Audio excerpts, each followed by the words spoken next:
अस्सलाम वालेकुम। आप सबको तो पता है कि 14 अगस्त पर हमारा प्यारा वतन पाकिस्तान आज़ाद हुआ था। पूरी साउथ एशिया पर ईस्ट इंडिया कंपनी हुकूमत करती थी। ईस्ट इंडिया कंपनी आई तो थी एक कारोबार करने के लिए, यहाँ पर मसाले बेचने के, लेकिन उन्होंने यहाँ पर रहकर बहुत से बड़े काम किए। उन्होंने सबसे पहले काम ये किया, उन्होंने अपनी आर्मी को मजबूत किया।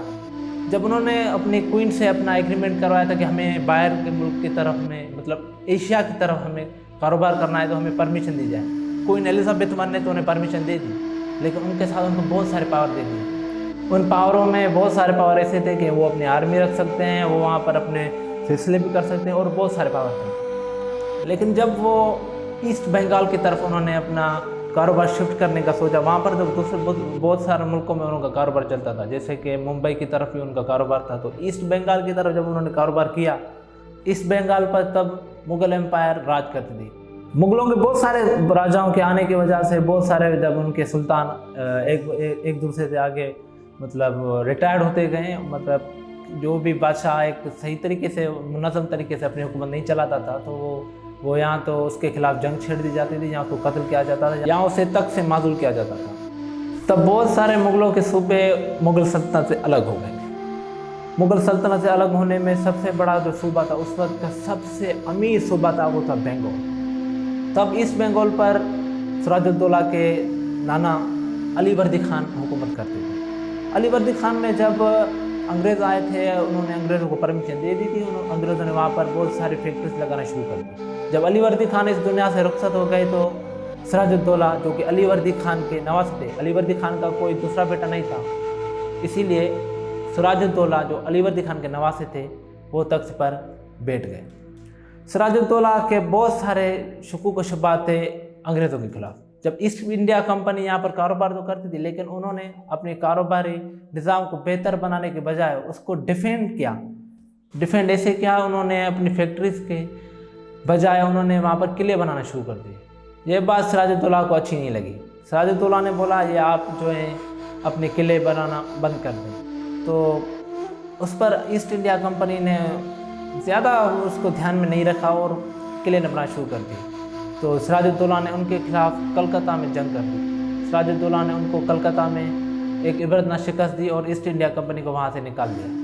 जब ईस्ट इंडिया कंपनी की बात लंदन में पहुँची तो वहाँ पर खलबली मच गई। अब ईस्ट इंडिया कंपनी के पास एक बड़ा खित्ता एशिया, और इसका बड़ा रीजन जो था ईस्ट बंगाल, या बंगाल जिसे कहा जाता, वो सबसे अमीर तरीन था। वहाँ पर उनको बात हुकूमत नहीं थी। तो उन्होंने वहाँ पर सिराजुद्दौला को सबक सिखाने के लिए, सिराजुद्दौला की कुल उम्र तकरीबन उस वक्त 19 साल से 20 साल के बीच में थी, तो उन्होंने उस नौजवान को सबक सिखाने के लिए वहाँ पर कमांडर भेज दिए।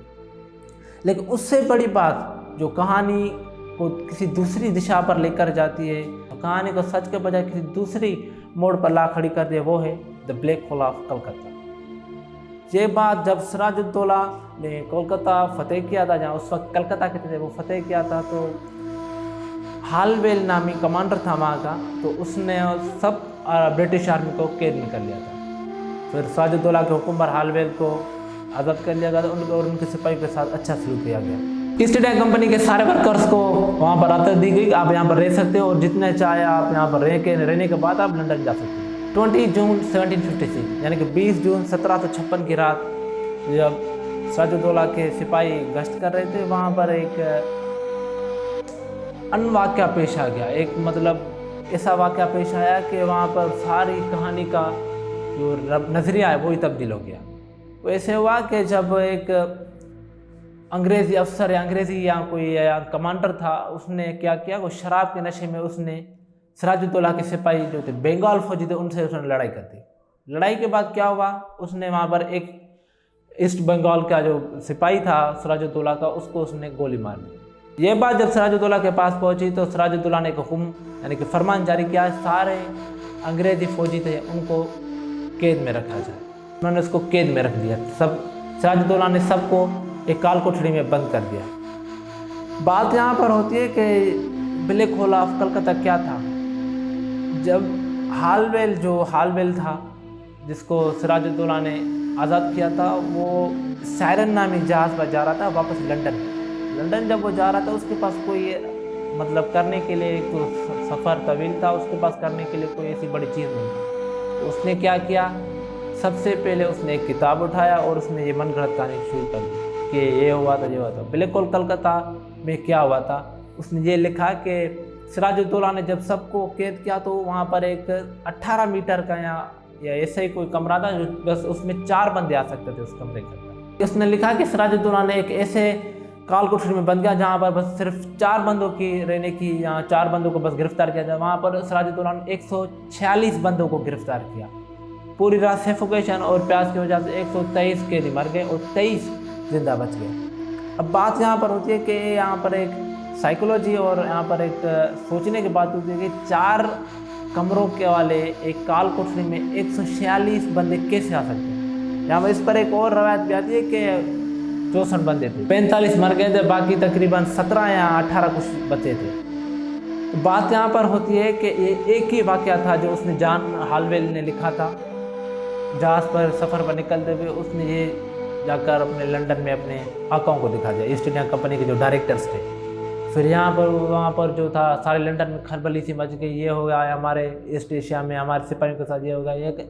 लेकिन ये जो वाक़या है इसका कोई भी क्रोनिकल सबूत नहीं है, कोई भी हिस्टोरिकल सबूत नहीं है।